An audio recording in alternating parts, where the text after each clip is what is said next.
Muy buenas tardes, muy bienvenidos a esta actividad del Colegio de Abogados de Lomas de Zamora, esta vez organizado por el Instituto de Derecho Constitucional y la Comisión de Jubilados. El tema de hoy, el significado y el valor de la Constitución.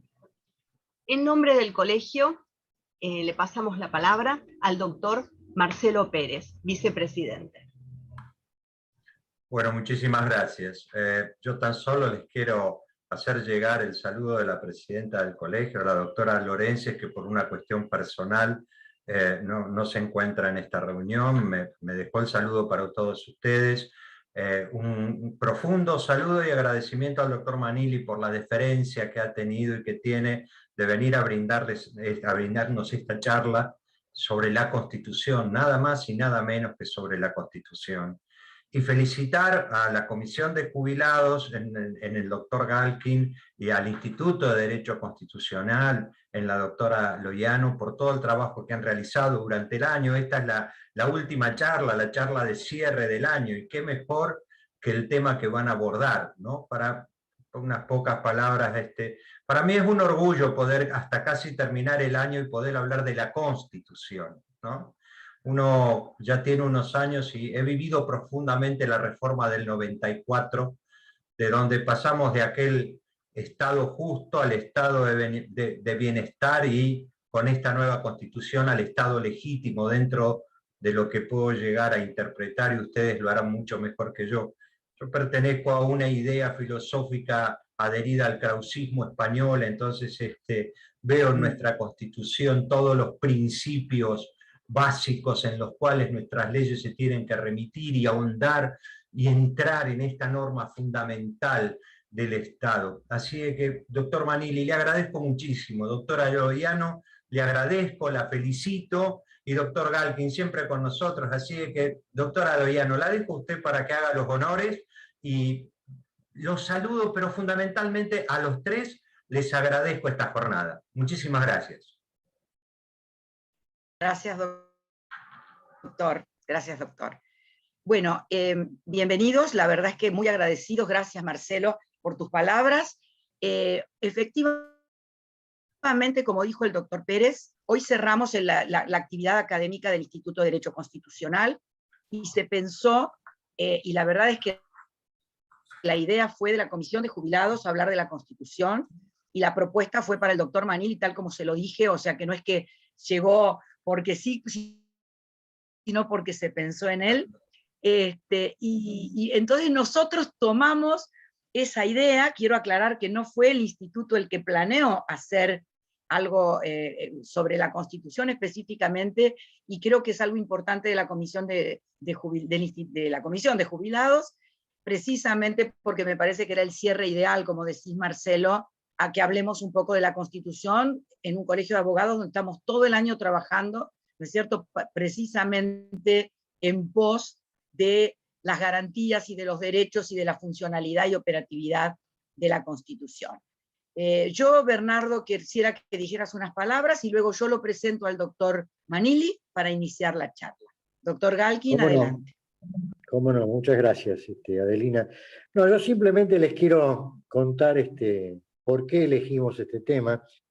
Lo hicimos buscando ir a una fuente de nuestra institucionalización, como es la Constitución Nacional, habida cuenta de los tiempos que vivimos en la República y en nuestras instituciones, y la necesidad de invocar algo, una norma fundamental como es la Constitución Nacional, para en última instancia tratar de encontrar algún tipo de salida, en el buen sentido, en el sentido positivo, a la multiplicidad de problemas que tenemos cotidianamente, y que son problemas de todo tipo, institucionales, políticos, etcétera, etcétera, y que no son exclusivamente del tiempo que vivimos, sino son de larga data. Quizás esté ocurriendo que estemos llegando a situaciones límites en las que aparece esta necesidad casi angustiosa de volver a nuestras fuentes históricas de la institucionalidad, como es la Constitución Nacional. De modo tal que por eso, y con la intervención de Adelina, lo pudimos ubicar al doctor Manili que considerando sus antecedentes, su valía intelectual, me parece que va a ser muy importante que él nos cuente este tema de la constitución histórica, fuente cotidiana de todas nuestras actividades y que es necesaria tenerla presente permanentemente. De modo tal que me parece que lo ideal sería que vayamos directamente a la charla del doctor Manili. Gracias, doctor Galkin. Bueno, el doctor Pablo Manili es uno de los constitucionalistas, sin duda, más destacados en este momento en la República Argentina en cuanto a lo que hace al constitucionalismo nacional, pero es un especialista reconocido en América y en Europa, donde él también se ha formado. Es doctor y postdoctor por la Universidad de Buenos Aires, y para la gente de Lomas es titular de Derecho Constitucional en nuestra Universidad de Lomas de Zamora y en la Universidad de Buenos Aires. Ha escrito más de 20 y tantos libros. Atrás en su biblioteca, ese cuadradito naranja que vemos, que es lo último, que yo creo que es lo más moderno sin duda y lo más actual sin duda en derecho constitucional, que es el Tratado de Derecho Constitucional Argentino. El último tratado que se ha hecho, recién salido del horno, así que está con lo último, con lo nuevo, y además con el criterio, con la personalidad y con la manera de entender el derecho del doctor Manili. Es el subdirector del Departamento de Derecho Público de la Universidad de Buenos Aires, de la Facultad de Derecho, y ha escrito cientos de artículos. Yo diría que él está siempre presente, un poco lo que, cuando el doctor Galkin me habló de que viniera el doctor Manili, sí, porque siempre él está opinando y viendo y comprometiéndose con lo que estamos viviendo ahora y siempre, desde que él es especialista en derecho constitucional, es una persona comprometida con su palabra, con sus convicciones, y creo que eso también es lo que buscamos en el colegio, ¿verdad? No solamente la academia, sino también el compromiso con la democracia. Así que bueno, doctor Manili, adelante, lo escuchamos. Bueno, muchas gracias por estas inmerecidas palabras, doctora Loiano. Gracias al Colegio de Abogados y a los institutos de Derecho Constitucional y de Jubilados por esta invitación. Agradezco las palabras del doctor Pérez, con el cual coincido en el krausismo. Yo también soy seguidor de Giner de los Ríos y de Arens, así que me alegra que haya un krausista como yo en la sala. Vamos a reflexionar. Para los que no saben, Guillermo Krauss fue un filósofo alemán del siglo XVIII que tuvo sus seguidores en la Argentina, a través de los autores españoles, ¿cierto? Bueno, vamos a ver un poco el tema que nos ocupa hoy. La idea es reflexionar juntos acerca del significado de la Constitución y el valor de la Constitución Nacional. Me parece un excelente tema para terminar el año, sobre todo en momentos tan agitados para la República como los que estamos viviendo desde hace ya algunas décadas, lamentablemente. El concepto de Constitución es tal vez uno de los conceptos más ricos que hay en el mundo del derecho. Pero esto no lo digo por una deformación profesional, de que, claro, para nosotros los constitucionalistas la Constitución es lo más importante. No, lo digo con toda sinceridad, porque el concepto de Constitución, a diferencia de otros conceptos jurídicos, puede ser abordado desde muchas disciplinas, desde muchas otras ramas del derecho y desde muchas otras ramas del saber humano en general. Entonces yo voy a intentar hacer un recorrido en esta charla a lo largo de los distintos abordajes que se pueden tener del concepto de Constitución. He ahí su riqueza, es decir, de acuerdo a cómo abordamos el concepto de Constitución, podemos elaborar definiciones distintas de lo que es una Constitución. Miren, vamos a empezar desde el derecho internacional público, es decir, vamos a empezar desde afuera de las fronteras del país hacia adentro. Como ustedes saben, el derecho internacional nace varias décadas antes que el derecho constitucional. Todo el mundo coincide que el nacimiento del derecho internacional público fue en el año 1648, a partir de la Paz de Westfalia, que fue la que un poco generó la organización de Europa, el surgimiento de los estados nacionales, la terminación del feudalismo, y a partir de allí, por lo tanto, los estados nacionales empezaron a regirse por normas de derecho internacional. 1648. Mientras que el derecho constitucional nace con la Constitución de los Estados Unidos en 1787. Por lo tanto, tenemos ahí unos 140 años más o menos de diferencia. Entonces, para el derecho internacional público, que es preexistente, ¿qué es la Constitución? La Constitución es la forma de organización jurídico y política del Estado. Es decir, para el derecho internacional, lo que importa es que haya una comunidad de gente que ocupe un determinado territorio, una porción de territorio, y que tenga cierta organización. Esos son los tres requisitos para que haya un Estado: población, territorio, gobierno. Pero ¿cuándo el derecho internacional reconoce que hay gobierno? Cuando hay un dictador que gobierna por la fuerza. Para el derecho internacional eso casi no es un gobierno. Muy raras veces han sido reconocidos esos gobiernos. Para el derecho internacional va a haber gobierno cuando haya una constitución. Entonces, aquí llegamos a una definición muy sencilla del concepto de constitución, que es uno de los requisitos para que haya Estado. Es decir, desde el punto de vista del derecho internacional, si no hay una constitución, aunque sea oral, consuetudinaria como la inglesa, si no hay constitución, no hay Estado. Entonces, ahí tenemos un primer concepto, que es un concepto pobre de constitución, porque solamente se le está pidiendo que tenga cierta forma de organización del poder. También podemos abordar a la Constitución desde otra de las ramas del derecho internacional, en segundo lugar, que es el derecho internacional de los derechos humanos. Como ustedes saben, a partir de 1945, luego de la Segunda Guerra Mundial, comienza la protección de los derechos de las personas en normas internacionales. Un fenómeno raro, porque las normas constitucionales eran las que tradicionalmente protegían y consagraban los derechos de las personas.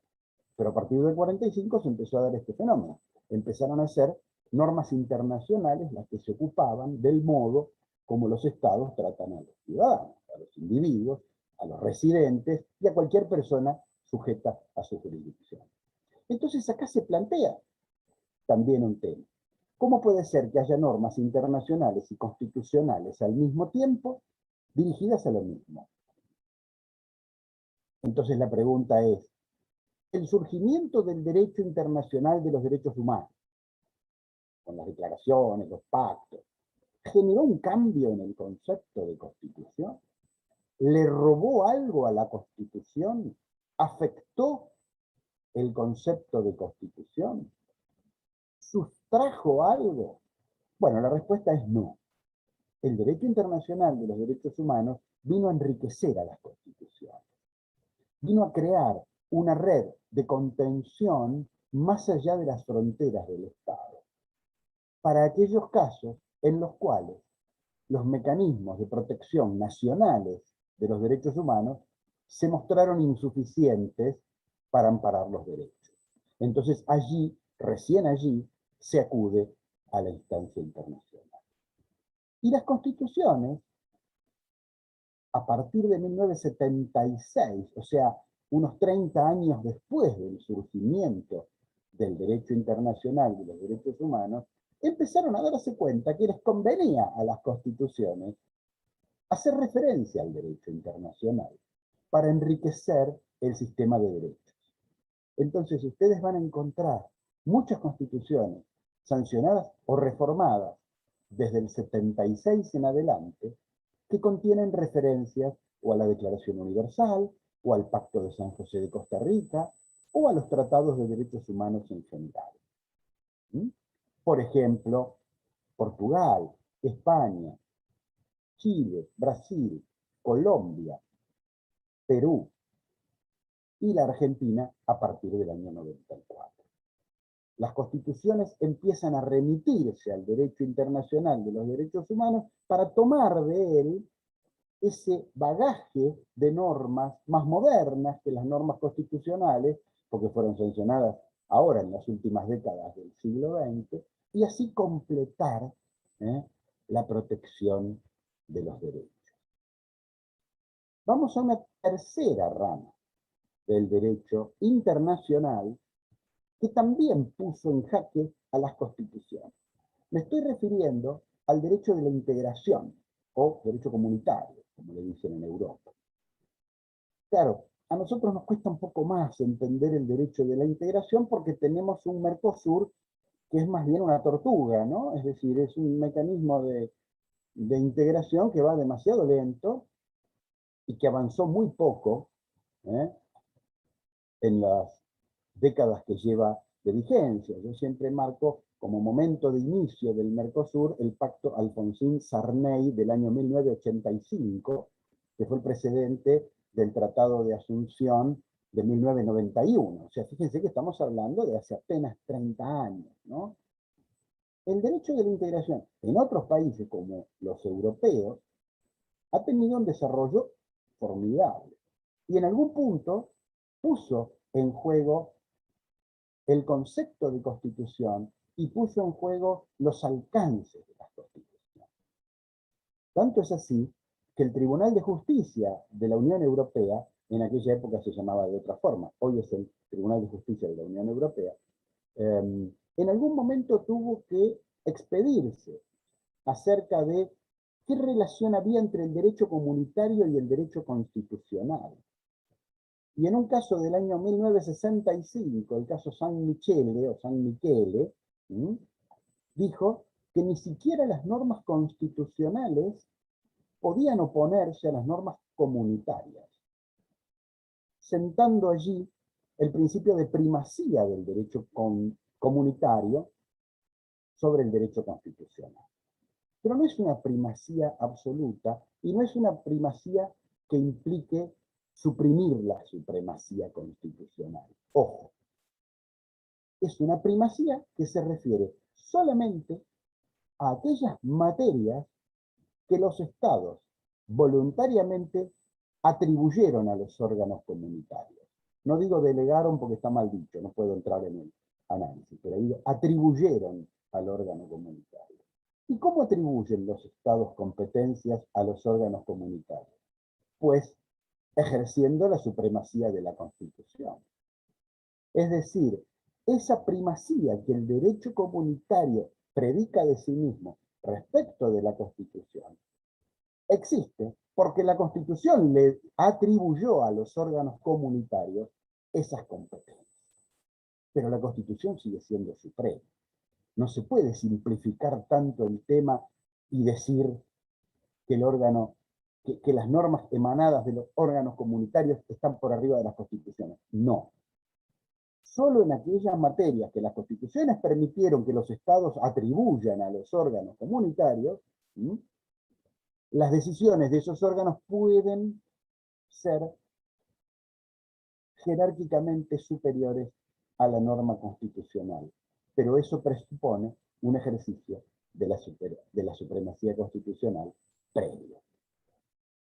Hasta allí las ramas del derecho internacional. Vamos ahora a otras ramas del conocimiento humano. Y me interesa empezar con la filosofía del derecho. Ustedes saben que la Constitución, afortunadamente para nosotros que estudiamos esto, ha sido muy atractiva para los filósofos del derecho.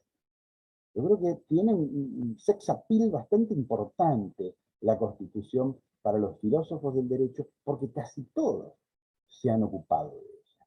Yo no conozco ningún libro de filosofía del derecho serio que no le dedique un importante capítulo al análisis de la Constitución desde la filosofía del derecho. Me voy a quedar con algunos autores, porque si no sería interminable. Y vamos a empezar, cómo no, con Hans Kelsen. Cuando Kelsen, en las primeras décadas del siglo XX, elabora la teoría pura del derecho, obviamente le dedica un importante capítulo a la Constitución, y como si eso fuera poco, después escribe su teoría general del Estado, donde desarrolla casi hasta el infinito su análisis de la Constitución y del Estado desde la filosofía. ¿Qué decía Kelsen? Kelsen decía que la Constitución estaba en el primer escalón de la pirámide jurídica, que por lo tanto todas las demás normas estaban subordinadas a ella. Pero ¿por qué estaban subordinadas a ella? Y ahí está lo interesante de lo que dice Kelsen. Porque todos repetimos como loros la Constitución es suprema, pero pocos explican por qué es suprema. Kelsen decía que la Constitución es suprema porque es la norma que determina los mecanismos válidos para crear otras normas y los límites que el órgano que crea esas normas tiene que respetar. ¿Qué significa esto? Es la Constitución la que dice cómo se dicta una ley. Cámara de origen, Cámara revisora, sanción, promulgación. Es la Constitución la que determina cómo se dicta un decreto, en qué circunstancias, sobre qué materias se pueden dictar decretos. Ya tenemos legislativo y ejecutivo. Y es la Constitución la que dice cómo se dictan las sentencias. En todas las normas de las constituciones referidas al debido proceso, lo que está haciendo la Constitución es decirle a los jueces cómo tienen que trabajar. Principio de inocencia, ley previa, juez natural, fallo fundado, derecho de defensa, presunción de inocencia. Es decir, la Constitución dice a los poderes constituidos cómo tienen que hacer para dictar normas. Y al mismo tiempo les pone límites, ya sustantivos, no tan procesales como los que vimos recién. ¿Cuáles son los límites sustantivos para el legislador, para el ejecutivo y para el juez? Los derechos. Cuando una constitución, mis queridos colegas, consagra el derecho a la libertad de expresión, el derecho de propiedad, el derecho a la intimidad, no lo está consagrando para que nosotros nos pongamos contentos y digamos, ah, mirá cuántos derechos que tengo. No, los está consagrando para decirle al legislador, al ejecutivo y al juez que no pueden dictar normas en contra de esos derechos. Los derechos no son meras declaraciones ni meras declamaciones. Son límites al accionar de los poderes constituidos. Decir que tengo libertad de expresión significa decir que el Congreso no puede sancionar leyes que cercenen la libertad de expresión. Esto es lo que nos explicaba el amigo Kelsen. Es decir, la Constitución es suprema porque es la que dice cómo se crean las demás normas. Desde un punto de vista similar, pero un poco más limitado, Carlos Nino, el gran filósofo del derecho argentino, decía que la Constitución es una regla de reconocimiento. Es decir, es la regla que nos sirve para reconocer cuándo las normas inferiores son válidas o no. Yo encuentro en Nino un rol de la Constitución un poquito más limitado que en Kelsen. Porque Kelsen no hablaba solo de cómo dictar la norma, sino también de los límites sustantivos a la creación de normas. En cambio, Nino dice que solamente es una regla de reconocimiento, es decir, tendría un valor bastante extrínseco, bastante formalista, poco sustantivo. Pero es interesante el abordaje y por eso lo menciono, ¿no es cierto? Cada filósofo del derecho tiene su abordaje distinto de la Constitución. Por ejemplo, para la escuela historicista alemana, la Constitución es un producto específico de cada país y no puede haber un concepto de Constitución que sea válido en todo el mundo. En cambio, para los franceses, todo lo contrario. Los franceses, después del iluminismo y después de la enciclopedia, dictan la Declaración de Derechos del Hombre y del Ciudadano, y tratan de que se extienda a todo el mundo. Ellos tienen una visión universalista de la Constitución. Otra filosofía, la francesa, que obviamente me atrae bastante más que la escuela alemana, ¿no es cierto? Que después esa escuela alemana degeneró, digo yo, evolucionó, dirían otros, pero degeneró en ver a la Constitución solamente como una superley. Es decir, no como algo más importante, sino simplemente una ley que tiene un mecanismo de reforma un poquitito más difícil, un poquitito más rígido, y ese es su rol, ser una superley. Una visión bastante pobre de la Constitución, ¿no es cierto? Eso les costó después el advenimiento del nazismo a los alemanes. Entonces, desde la filosofía del derecho, digamos esto, ¿no? La Constitución sería la norma de normas, en el sentido de que es la que le da validez al resto del sistema jurídico. ¿Mm? Vamos ahora a otra disciplina, que es la ciencia política. Muy importante analizar la relación entre Constitución y ciencia política. La ciencia política es varios siglos anterior al derecho constitucional, ¿no es cierto? Ya desde la República de Platón, el libro La República de Platón, o la Ética de Aristóteles, ya ahí encontramos material de ciencia política. 20 siglos antes de que nazca el derecho constitucional ya existía la ciencia política. La República de Platón, la Política de Aristóteles, el libro de Cicerón, Las leyes y la República, por nombrar solo algunos, ¿no es cierto? Bien, ¿cuál es la relación? La relación, en esto sigo al maestro argentino Vidar Campos, que decía que el orden político, el fenómeno político, se encausa a través de lo jurídico. La política son hechos, poder, decisiones. Eso se tiene que encauzar a través del derecho, a través de normas jurídicas. Esas normas jurídicas son las normas constitucionales. Es la Constitución la que le pone límites a la política, la que encausa a la política, la que le pone un cauce a través del cual la política se tiene que manejar. Y entonces los políticos no pueden exceder esos límites. Sería bueno que lo sepan, ¿no? Muchas veces hemos tenido políticos en cualquiera de los poderes del Estado que parece que no entendían este concepto de que la Constitución está hecha en contra de ellos. La Constitución está hecha para limitarlos. ¿Sí? No en todos lados esto es visto así. Por ejemplo, en Francia, desde Oriou y Duverger en adelante, el derecho constitucional es visto como un conjunto de instituciones políticas. Aún hoy, siglo XXI, los manuales que usan los chicos de la facultad en Francia se llaman Droit constitutionnel, institución política, o sea, instituciones políticas y derecho constitucional. Ellos ven el derecho constitucional como un conjunto de instituciones políticas. Tienen una mezcla todavía de la ciencia política con la ciencia del derecho constitucional. Y hay una diferencia enorme entre una cosa y la otra, porque la política es el ser, mientras que el derecho constitucional es el deber ser. Esa es la gran diferencia que hay entre ciencia política y derecho constitucional. La Constitución marca el deber ser, mientras que la política es el ser, los hechos, lo que ocurre en la diaria.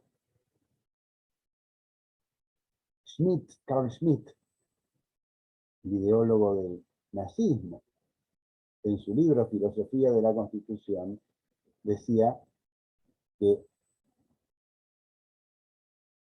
la ciencia política es una decisión consciente sobre el modo de existencia de una unidad política realizada por el poder constituyente. Fíjense que en Alemania también está esta mezcla de ciencia política con derecho constitucional. Por eso empecé citando un autor argentino, para separar bien las aguas. La ciencia política estudia hechos, realidades, crisis económicas, crisis bélicas. Y para los politólogos, las normas son uno más de esos hechos. Cuando un politólogo analiza el sistema jurídico de un país, te va a decir, ah, sí, y además hay un partido tal, está la oposición, está el oficialismo, y además tienen una constitución que es parlamentarista. Punto. Para ellos terminó ahí el análisis. Para nosotros, en cambio, que consideramos a la Constitución una norma jurídica obligatoria, no podemos admitir que la Constitución es un hecho más, una realidad más de un sistema político. No, la Constitución es el marco de ese sistema político, es el límite de ese sistema político, es el reglamento con el cual tiene que funcionar ese sistema político. No podemos poner el acento en el ser, sino en el deber ser. Entonces, el concepto de constitución que nos da la ciencia política, personalmente mucho no me gusta. Me parece que es insuficiente, porque a la constitución la ven, repito, como una realidad más, como un hecho más. Y creemos que no lo es. Pasamos a otra ciencia, a otra rama del saber humano, la sociología. La sociología es bastante más interesante que la ciencia política al momento de abordar el concepto de constitución, digo, ¿no? Las dos son apasionantes, pero es más rico lo que dicen los sociólogos de la Constitución que lo que dicen los politólogos de la Constitución. De todos, voy a elegir a Émile Durkheim, un autor francés que a principios del siglo pasado escribió un librito hermoso que se llama La división del trabajo social, o el trabajo social, según la traducción y según la edición, ¿no? Y ahí trae Durkheim una definición de lo que para él es la Constitución. Y dice que la Constitución, una frase hermosa, es un símbolo de cohesión social. La Constitución para Durkheim tiene un valor simbólico que une a la sociedad detrás de ella. Símbolo de cohesión social. Fíjense, con 4 palabras, el enorme contenido que hay, que es síntesis, ¿no? Los que saben, saben sintetizar. Los que no sabemos, hablamos mucho, ya se habrán dado cuenta. Símbolo de cohesión social. Es decir, que la Constitución es para una sociedad una ideología, un símbolo, un emblema, como la bandera, como la escarapela, como el himno, como el escudo. Nos une la Constitución. ¿Sí? Dentro de ese concepto de sociológico de la Constitución, obviamente hubo otras variantes, otras definiciones. Había un autor alemán que se llamaba Rudolf Smend, que discutía con Kelsen en aquella época, ¿no? Había escrito un librito muy interesante que se llamaba El Estado como Integración, y él ahí esbozaba una definición de constitución también desde la, perdón, desde la sociología. Porque decía que el Estado, para él, era un entramado de relaciones humanas. ¿Sí? Ese entramado de relaciones humanas se manifestaba en una constitución.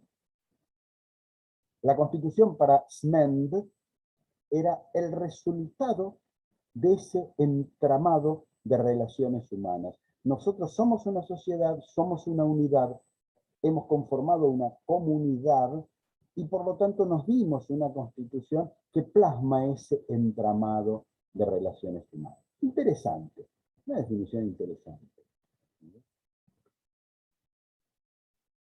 Ahora bien, creo que el concepto más moderno que se ha dado de constitución es el de Peter Haberle, que lo encara desde el punto de vista de la cultura. Entonces, salimos de la sociología, vamos a la cultura. Constitución y cultura. Relación entre el derecho constitucional y la cultura. ¿Qué nos dice el amigo Peter Haberle, autor alemán actual, creo que todavía vive? Él elaboró varias teorías, una de ellas es muy citada, la habrán escuchado, que es la de la sociedad abierta de los intérpretes constitucionales, ¿no? Él dice que todos somos intérpretes de la Constitución, que todos somos actores y operadores constitucionales. Esa es tal vez la más difundida. Pero ahora voy a hablar de la otra gran creación de Haberle, que es su referencia, su estudio acerca de cuáles son las funciones de la Constitución, para qué sirve. Entonces da una serie de utilidades, funciones que nos presta la Constitución, pero la culmina, y me voy a detener en eso, la culmina con su tesis que la Constitución es una cultura. La Constitución no está dirigida solamente para los juristas, dice Haberle, sino fundamentalmente para los ciudadanos. Muy importante esto que lo aprendamos. La Constitución no va dirigida a los juristas, ni a los jueces, ni a los legisladores, sino a los ciudadanos. Es un hilo conductor de la sociedad, dice Haberle.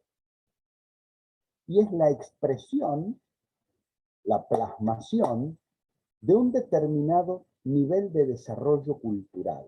A mayor desarrollo cultural de un pueblo, mejor constitución, diría Haberle. A mayor desarrollo cultural de un pueblo, repito, mejor constitución. La Constitución, y ahora cito y leo, es la expresión de un nivel de desarrollo cultural, un instrumento de la representación cultural autónoma de un pueblo, es un reflejo de su herencia cultural y es un fundamento de nuevas esperanzas. Se podría escribir un libro sobre la relación entre la cultura y la Constitución. Lamentablemente pocos han trabajado este tema. El maestro Vidal Campos, por supuesto, como en todos los temas, dijo lo suyo y decía que la cultura es un bien jurídico colectivo, ¿sí? Y que la Constitución forma parte de la cultura de una sociedad. Agregaba que en tiempos como los actuales, donde la globalización parece que borra las fronteras de los estados, la cultura propia de una sociedad que está plasmada en una Constitución es una barrera para esa globalización y le permite a los pueblos mantener su identidad. Fíjense que en épocas donde la Internet no conoce fronteras, el comercio no conoce fronteras, las guerras no conocen fronteras, sube una tasa de interés china y baja el dólar, ni hablar lo que pasa con el peso argentino. A la Constitución hay que verla como una forma de mantener la identidad de un pueblo, que plasmó en esa Constitución su herencia cultural. Es muy lindo el abordaje, ¿no? de la Constitución desde la cultura. Al menos a mí me interesa. Dentro de la cultura está la ideología de un pueblo. La cultura es un concepto más amplio que la ideología. La ideología, obviamente entendida como ideología política. La cultura, en cambio, es un concepto más amplio.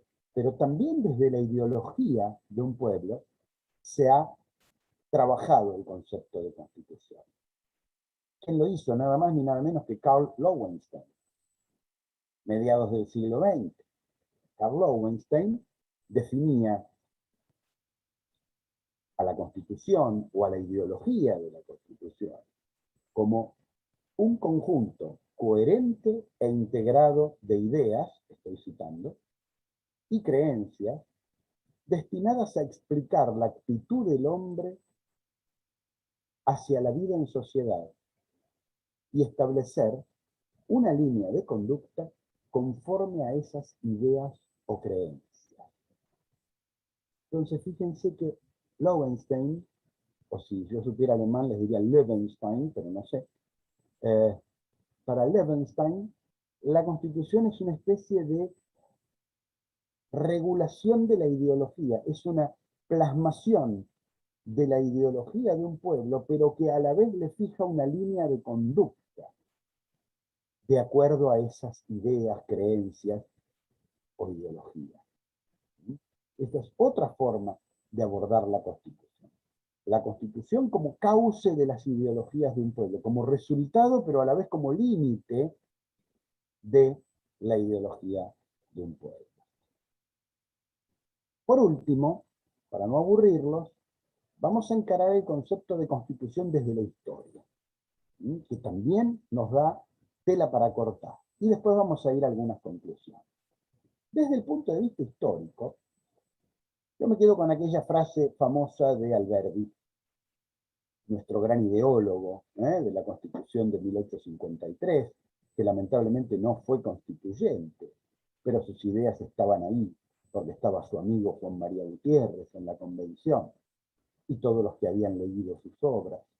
Alberti decía que la Constitución es un pacto político fundacional. Repito, pacto político fundacional. Nuevamente destaco la síntesis del autor, así como antes habíamos destacado la de Durkheim, que con 3 palabras dijo todo. La Constitución es un pacto. En el caso argentino fue un pacto entre las provincias, o mejor dicho, entre los caudillos que manejaban las provincias. En el caso de los Estados Unidos fue un pacto entre las excolonias inglesas independizadas pocos años antes. En otros países es un pacto entre partidos políticos, pero siempre es un pacto. Por eso es que seguimos estudiando a los contractualistas, que un siglo antes del nacimiento del constitucionalismo, en el caso de Hobbes, y 30 años antes del nacimiento del constitucionalismo, al revés, dije, eso era en el caso de Locke, y 30 años antes del nacimiento del constitucionalismo, en el caso de Hobbes, porque Locke escribió en el siglo XVII y Hobbes en el siglo XVIII, pero ambos lo hicieron antes de que nazca el constitucionalismo. ¿Qué decían estos muchachos? Decían que va a llegar un momento en la vida de una sociedad que tenemos que sentarnos y hacer un contrato social, los contractualistas le llaman a ellos dos, Hobbes, Locke, Rousseau, son los contractualistas. En algún momento, dicen ellos, las sociedades se tienen que organizar, para eso se van a sentar, van a dialogar y van a hacer un pacto o un contrato social. Alberti dice que la Constitución argentina es un pacto político fundacional. Es un pacto político que se transforma en jurídico en el momento en que se sanciona la Constitución, pero en su esencia es político. Se plasma en una norma jurídica. Un viejo maestro de la UBA, el doctor Espota Padre, decía, lo político se juridiza a través de la Constitución. Es un pacto político que se transforma en norma jurídica para regir a una sociedad.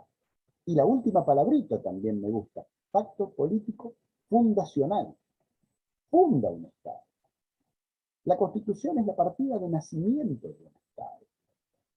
Sin Constitución, decíamos antes cuando analizábamos desde el derecho internacional público, sin Constitución no van a reconocerte como Estado. La Constitución es fundacional para un Estado. En algún momento de su historia, las fuerzas políticas, llámense provincias, caudillos, excolonias, partidos políticos o hasta corporaciones, facciones, lo que sea, esas fuerzas en algún momento celebran un contrato social que se plasma en una norma. Es por eso que la Constitución es vista por muchos autores, a los que adhiero, como un producto de la historia. La Constitución es un producto de la historia. Por eso cuando en la Argentina, en los primeros años de vigencia de la Constitución, debatían tan acaloradamente Sarmiento y Alberdi acerca de cómo interpretar la Constitución, y Sarmiento decía, hay que interpretarla a la luz de la Constitución y de la jurisprudencia norteamericana, porque la copiamos. Y Alberdi le decía, no, la tenemos que interpretar de acuerdo a las tradiciones argentinas. ¿Sí?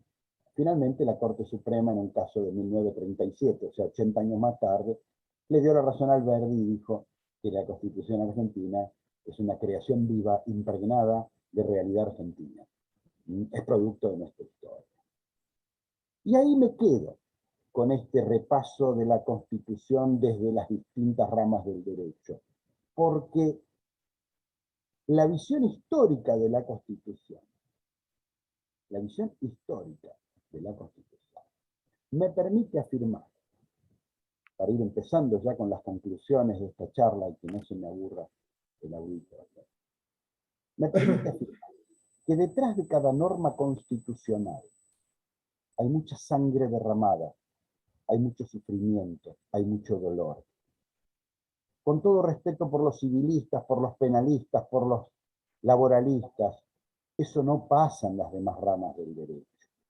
Cuando ustedes estudian los intereses de la hipoteca, o el ius variandi en derecho laboral, o el delito de estelionato, o el contrato de fletamento a tiempo en derecho de la navegación, no están hablando de los temas fundamentales de un país y de una sociedad. Están hablando de detalles. La Constitución, en cambio, es el producto de la historia del pueblo. Es la plasmación de la ideología de un pueblo. Es el símbolo de unión de ese pueblo. Y contiene los temas más álgidos del derecho. Cuando nos desgarramos las vestiduras, discutiendo aborto sí, aborto no, ¿quién lo regula? La Constitución. Cuando nos desgarramos las vestiduras discutiendo eutanasia sí, eutanasia no. Tenencia de drogas penalizada cuando es para uso personal sí o no. Derecho a la muerte digna sí o no. Pena de muerte sí o no. ¿A dónde están todos esos temas? Están en la Constitución. Después se reglamentan en el Código Civil, en el Código Penal. Pero la que soluciona todos esos grandes dilemas del derecho contemporáneo es la Constitución. Por lo tanto, hay una enorme diferencia entre la norma constitucional y la norma infraconstitucional. Pero no solo por una cuestión de jerarquía normativa, no solo porque la Constitución está arriba y las demás están abajo, sino porque la Constitución encarna los sentimientos, las aspiraciones, la ideología, las creencias, la cultura y la historia de una comunidad. Muchas gracias.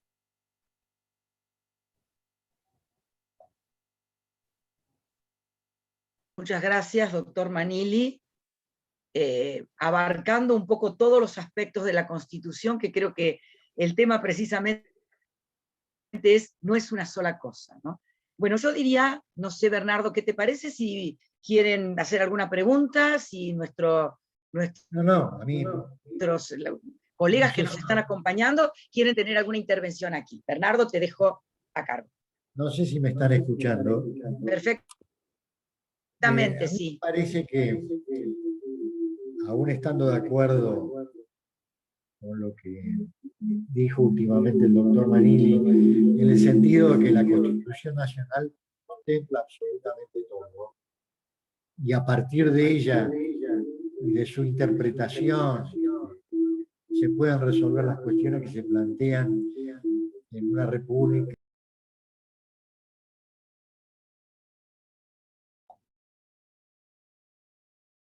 Ahora no se escucha, ¿eh?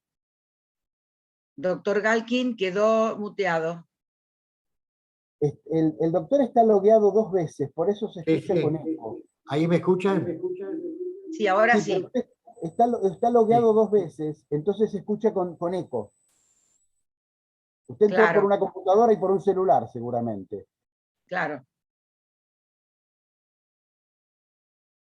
Ahora no se lo escucha. Ahí reinicié el audio. Estoy queriendo apagar la computadora. Bien. Ahí la apagué. Perfecto, No sé si me ahí está. alcanzaron a escuchar lo último que dije. No obstante, lo que viene diciendo el doctor Mainini, en el sentido de que la Constitución contempla absolutamente todo, primero quisiera preguntarle, ¿él estaría de acuerdo que la Constitución actualmente requiere una reforma? En caso afirmativo, ¿qué temas entiende él que deben ser reformados o qué cuestiones deben ser incorporadas al texto constitucional, partiendo de la base del tiempo transcurrido desde la última reforma y los acontecimientos y la evolución de la sociedad y las circunstancias históricas, etcétera, etcétera, que vivimos y que han transcurrido desde la última reforma? Estas serían mis dos preguntas. Si él está de acuerdo que debe ser reformada y, bueno, ¿qué debería incorporarse en esa reforma? En caso afirmativo, ¿no? Muchas gracias por la pregunta, doctor Galkin. No, considero que no se debe reformar la Constitución y digo por qué. En primer lugar, porque hace muy poco que se la reformó. 27 años en la vida de un país no es nada. No han cambiado las valoraciones medias de la sociedad, no ha cambiado la ideología ni las creencias de nuestra sociedad como para que justifique un cambio en la Constitución. En segundo lugar, porque los países más serios del mundo son los que menos tocan su Constitución. Y los países menos serios del mundo son los que más han reformado su Constitución. Y en tercer lugar, porque afortunadamente la reforma del 94, a mi modesto entender, ha sido muy buena, ha sido muy productiva y ha puesto a nuestra Constitución dentro de las más avanzadas del mundo. Yo le puedo asegurar que el artículo 75, inciso 22, el que establece la jerarquía constitucional de los tratados de derechos humanos, lo han estudiado en todo el mundo. Y la doctrina del bloque de constitucionalidad, que la doctrina argentina empezó a elaborar a partir de 1995, es decir, el año siguiente, y que la Corte Suprema adoptó a partir del 2001, es decir, apenas 7 años después de la reforma, ha recorrido el mundo. Y hoy son decenas de países que han adoptado la teoría del bloque de constitucionalidad a la Argentina. Porque ya existía esa doctrina a la francesa, a la española. Pero a la Argentina es la que han imitado en otros países del mundo. Así que entiendo que no. Cuanto menos toquemos la Constitución, mejor vamos a estar. Lo que hay que hacer es respetarla, no reformarla.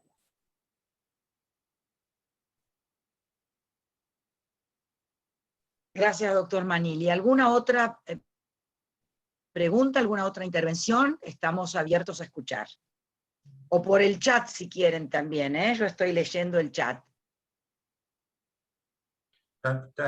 Una solita cosa, coincido totalmente. Lo único que voy a decir, coincido totalmente. Doctora Loiano. A ver, doctor Auruzio. Bueno, adelante. Primero agradecer al doctor Manili, a vos, Adelina, y a todos los que te acompañan en esta charla muy interesante, muy linda, muy clara. Yo como letrado en el derecho penal, tanto como exfuncionario judicial y como en el ejercicio de la profesión de tantos años dentro de lo que es la rama penal, doctor Manili, me gustaría intercambiar con usted la idea esta que hoy tengo internamente. Es decir, yo veo que tanto magistrados como funcionarios, y lo tenemos a la vista con distintos fallos que se van dando en la sociedad, se escapan en el día a día de lo que realmente es nuestra Constitución Nacional. Es decir, nos quedamos encerrados dentro del Código Penal o dentro de un código de forma como es el procesal penal, y creo que en más de una oportunidad nos estamos escapando de esta Carta Magna que usted bien definió con distintos conceptos. Entonces mi pregunta sería, ¿cómo hacemos, doctor, para volver a retomar, a reasumir ese valor que tiene nuestra Constitución Nacional? Doctora Uricho, le agradezco mucho la pregunta, coincido 100% con lo que usted dijo. Lamentablemente nuestros jueces tienen un enorme defecto de formación en derecho constitucional, y me hago cargo de lo que digo. He dado clases en la Escuela Judicial del Consejo de la Magistratura de la Nación, he podido dialogar con ellos, los tengo de alumnos en el posgrado que dirijo en la Universidad de Buenos Aires, conozco perfectamente lo que estoy diciendo y me hago cargo. Obviamente, aquellos que tengo de alumnos son los que sí se están formando, por lo tanto no me refiero a ellos, sino a los que no van a los cursos, ¿verdad? Pero es enorme el problema de formación que tenemos en derecho constitucional de parte de los jueces. Y esto yo los entiendo, porque tienen que estar al día con el derecho procesal, con el derecho de fondo que les toca aplicar, con los plenarios de la Cámara que tienen arriba de ellos. Tal vez no les da el tiempo de estudiar la jurisprudencia de la Corte Argentina y la jurisprudencia de la Corte Interamericana. Es mucho lo que hay que estudiar hoy en día. El derecho tiende a una hiperespecialización. Esto de que en la provincia de Buenos Aires tengamos juzgados que son civil y comercial ya es un disparate. O sea, ya tendrían que estar divididos. Y así se van a ir dividiendo sucesivamente en el futuro. Es tanto lo que hay que estudiar que el magistrado no debe tener tiempo para formarse. Algunos no lo deben considerar necesario tampoco. Seguramente habrá algunos. Pero ¿cómo se revierte esto? Que era la otra parte de su pregunta. Con formación, con cursos, ¿sí? Con conciencia. ¿Sí? Mire, le voy a contar una anécdota. En el Consejo de la Magistratura de la Nación, cuando uno se anota para dar un concurso, si usted hizo su tesis, supongamos que es para juez civil, si usted hizo una tesis doctoral en Derecho Civil, le van a dar 10 puntos. Si usted hizo una tesis doctoral en Derecho Constitucional, le van a dar 5 puntos. Esto lo he visto. Ahora, yo me pregunto, ¿acaso el juez civil no es juez constitucional también en la Argentina? ¿O no estamos en un sistema difuso donde todos los jueces tienen que aplicar la Constitución? ¿Cómo van a ponerle más nota al que hizo la tesis en Derecho Civil que al que la hizo en Derecho Constitucional? Si el cargo es de juez civil y juez constitucional al mismo tiempo. O sea, ya viene de arriba el tema. Ni hablar en el Consejo de la Magistratura de la provincia de Buenos Aires, donde los antecedentes ni los miran, ¿no? O si los miran es así. Doctor, muchas gracias. Muchísimas gracias y comparto en todo lo que acaba de decir. Gracias. Me gustaría traerlo a un tema muy de actualidad, y bueno, está en la agenda pública en estas horas, que es el tema del Consejo de la Magistratura Nacional. ¿Usted cree que tal cual está estructurado en este momento el Consejo de la Magistratura representa cabal y sinceramente el espíritu y la finalidad del texto constitucional? No. Yo creo que de todas las regulaciones que tuvo el Consejo de la Magistratura, no nos olvidemos que hubo varias leyes de reforma. La primera, cuando se lo reglamentó, fue en el año 1998, o sea, 4 años de demora, y se puso una integración de 20 miembros. Luego en 2006 se la redujo a 13, y luego en el año 2013 se intentó hacer una elección popular de los distintos estamentos, ¿verdad? Yo creo que de todas la mejor era la primera, porque era la única que cumplía con la pauta de equilibrio que tiene el artículo 114 de la Constitución. El constituyente del 94, que fue muy criticado en este punto, hizo una norma abierta en el artículo 114 y dijo, bueno, tiene que haber jueces, tiene que haber abogados, tiene que haber legisladores de ambas cámaras, tiene que haber representantes del Poder Ejecutivo y de los académicos y científicos. Una interpretación generosa hizo. Pero no dijo, en realidad no hubo consenso. El tema es este. Una constitución es producto del consenso. En el año 94 no se llegó a un consenso en cuanto a la cantidad de miembros del Consejo. Entonces, se estableció la pauta de equilibrio y se le delegó la tarea al legislador común. ¿Por qué? Porque las fuerzas políticas no se pusieron de acuerdo. El menemismo quería manejar el Consejo de la Magistratura a piacere y la oposición no le quería dejar hacerlo. Entonces la norma quedó incompleta. Se le delegó la tarea de la reglamentación al legislador común. Ahora, el legislador común puede cumplir o no cumplir con la pauta de equilibrio que marca, mejor dicho, debe cumplirla siempre, pero digo, en algunas ocasiones no lo ha cumplido y en otras sí. Yo creo que en la primera ley sí se cumplía la pauta de equilibrio, en cambio en la ley vigente, que es la de 2006, no se cumple con el equilibrio entre los distintos estamentos que lo componen.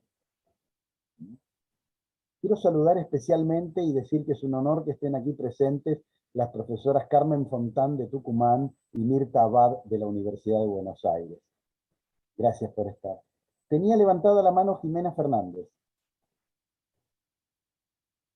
¿Qué tal? Buenas tardes. Sí, simplemente, bueno, a mí me comprenden las generalidades de la ley porque hace muchos años que conozco al doctor Manili y sabe que me gusta el derecho constitucional y soy estudiosa de la materia. Es cierto que en los concursos, doy fe porque a mí me ha tocado este año, que el tema de tener la especialización en derecho constitucional para cubrir cargos nacionales no da tanto puntaje como si uno tuviera la especial versación sobre la materia por la que va a concursar. Lo mismo sucede respecto de si uno es docente de Derecho Constitucional o si es docente de la materia por la que concursa. No da el mismo puntaje. Y considero que es una falencia importante teniendo en cuenta. Son 8 horas ¿Cómo? de medianoche, pero quería ayer. No, hay una persona con el micrófono abierto. Seguí, Laura, por favor, Laura Martínez, mutear, por favor, gracias. Ya la muteé, Doctora, perfecto. Si bien yo no tengo terminada todavía, me queda presentar la tesis de la especialización, computa la misma, pero no como me computa la especialización de laboral. Y es después cuando nos toman los exámenes, si uno no tiene el conocimiento del derecho constitucional, es muy difícil también resolver los casos. Así que comparto plenamente lo que usted dice. Muchas gracias. Gracias, Jimena. ¿Alguna otra pregunta, alguna otra intervención? Yo quisiera hacerle una pregunta al doctor Manili. Porque él habló de, se escucha, ¿verdad? Pablo, hablaste de la relación que existe, o de lo que significó, la referencia la hiciste hablando del derecho comunitario, de lo que significa para una identidad constitucional, todo lo que se marcó con respecto a lo que implica como lo más propio y lo más profundo identitario que es la Constitución, en esto que es el control de convencionalidad, que por supuesto nuestra Constitución, a partir de la reforma del 94, adopta, ¿no es cierto?, así con la puerta muy abierta, todo aquello que la Corte Interamericana básicamente dice y hace.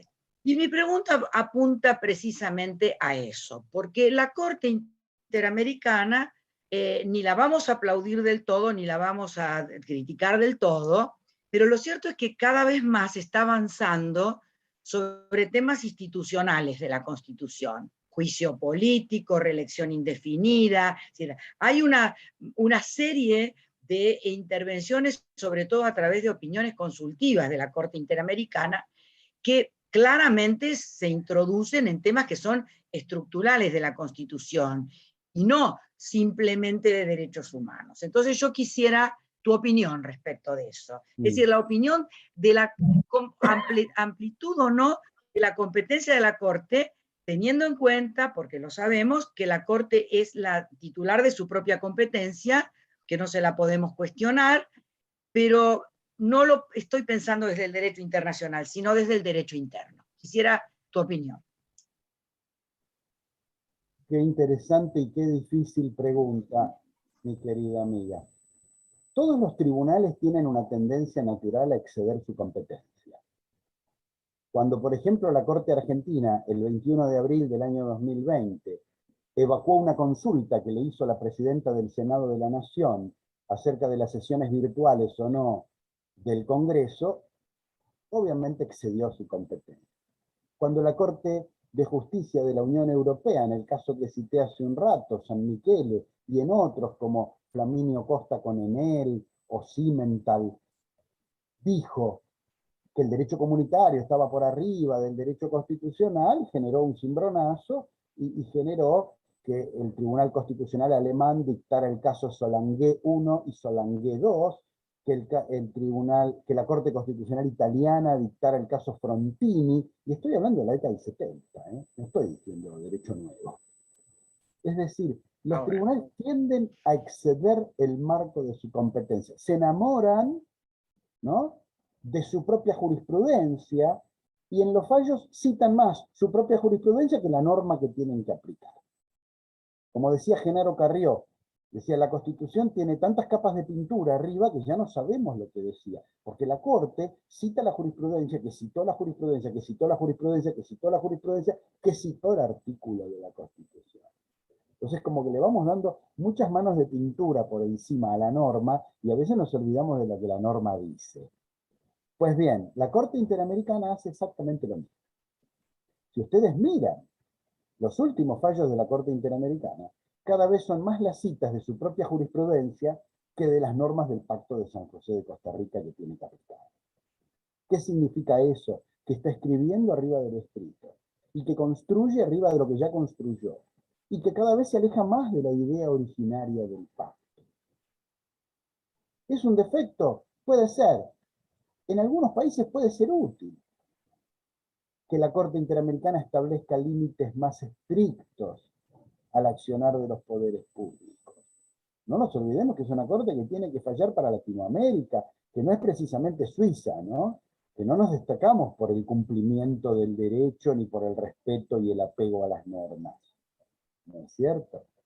Estamos en un continente o en un subcontinente, porque América del Norte no ha ratificado el pacto y ni ha reconocido la competencia de la Corte. Estamos en un subcontinente que es bastante lábil en el cumplimiento del derecho. Entonces, se excede la Corte Interamericana cuando dice que los órganos del Estado tienen que ejercer el control de convencionalidad, todos, incluido el Ejecutivo, y sí, se excede. Se excede la Corte Interamericana cuando dijo que había que editar un libro para hacerle saber a la gente la vida del señor Radilla Pacheco, porque lo habían matado. Y sí, se excede.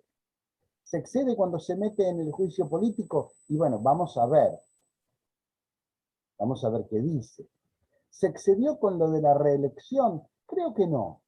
Creo que la opinión consultiva 28 es, ¿no? La que salió hace 15 días.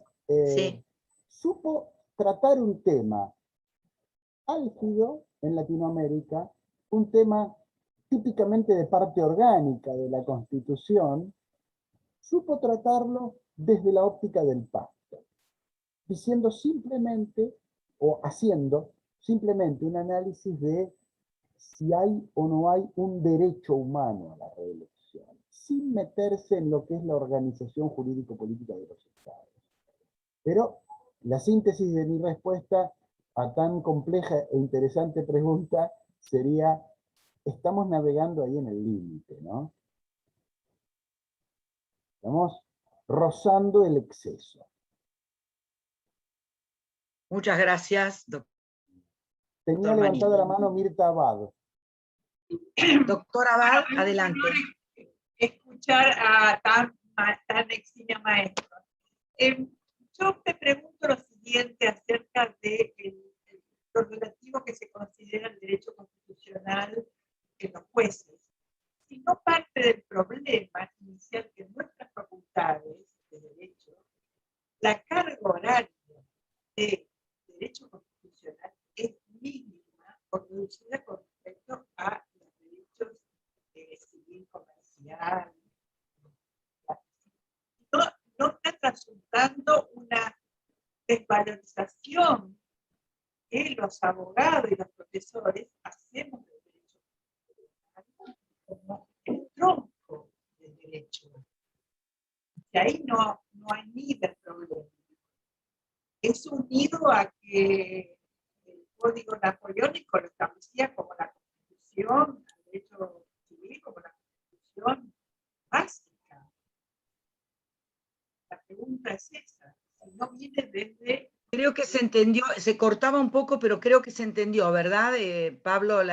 Se entendió, ¿no? Si la carga horaria no significa de alguna manera un menoscabo en la formación de un abogado en el derecho constitucional. Digo, pues se escuchaba un poquito cortado. A ver, si entendí bien la pregunta, aludías a la carga horaria, ¿verdad, Mirta? De formación, abogado y de... ¿Qué importancia? Ahí está el tema. Vos fíjate que primero depende de la universidad. Por ejemplo, en la Universidad de Lomas de Zamora tenemos unas cuantas materias de Derecho Constitucional, porque está Derecho Constitucional 1, que es la materia que yo doy, Derecho Constitucional 2, Derecho Público Provincial, Derecho Municipal y aparte Derechos Humanos. ¿Mm?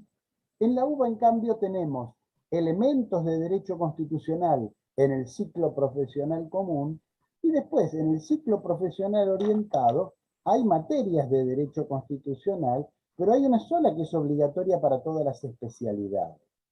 Es decir, que el chico que luego quiere hacer civil o penal, cursó elementos, que es un cuatrimestre y nada más, y luego un CPO, un curso profesional orientado de derecho profundizado, constitucional, un poco más profundizado, pero que sigue siendo insuficiente. Yo coincido contigo, Mirta, en este sentido. La carga horaria es deficiente, pero también tenemos que ser conscientes de otra cosa. Hoy en día la especialización no se obtiene en la carrera de grado.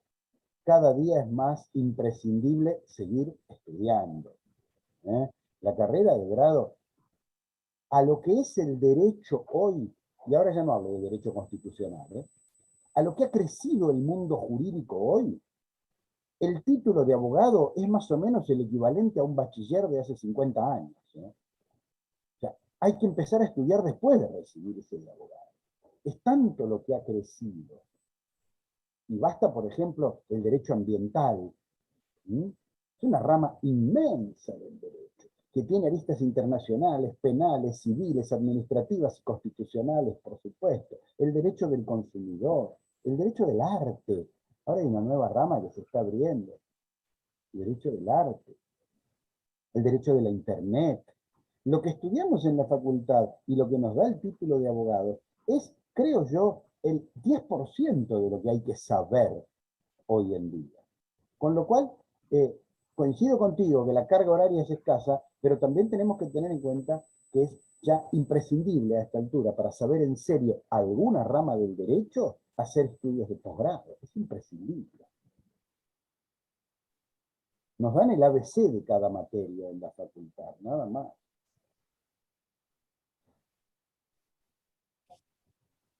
Muchas gracias, Pablo. Bueno, ¿hay alguna otra pregunta? ¿Alguna otra intervención? Creo que no. Por lo menos no tengo nada en el chat, así que creo que, bueno, podríamos ir cerrando nuestra charla. En primer lugar, agradecerle al doctor Manili que casi al fin del año haya aceptado acompañarnos. Ha sido un honor y ha sido un tiempo muy lindo, muy agradable en esta hermosa tarde compartirlo contigo. Gracias, doctor Galkin, por su idea, porque la idea fue de él y fue la que nos convocó a hacer esto. A nuestros colegas del Colegio de Lomas de Zamora y a los amigos que han estado presentes. Unas últimas palabras, Pablo, para cerrar, por favor. No, nada, lo estaba escribiendo en el chat. Gracias a todos, nada más. Gracias a todos por estar, por atender, por escuchar y por las preguntas. Y al colegio y a ustedes por la invitación. Muchas gracias. Muchísimas gracias. Buenas tardes a todos. Adiós. Buenas tardes. Gracias. Gracias, Adelina. Chao.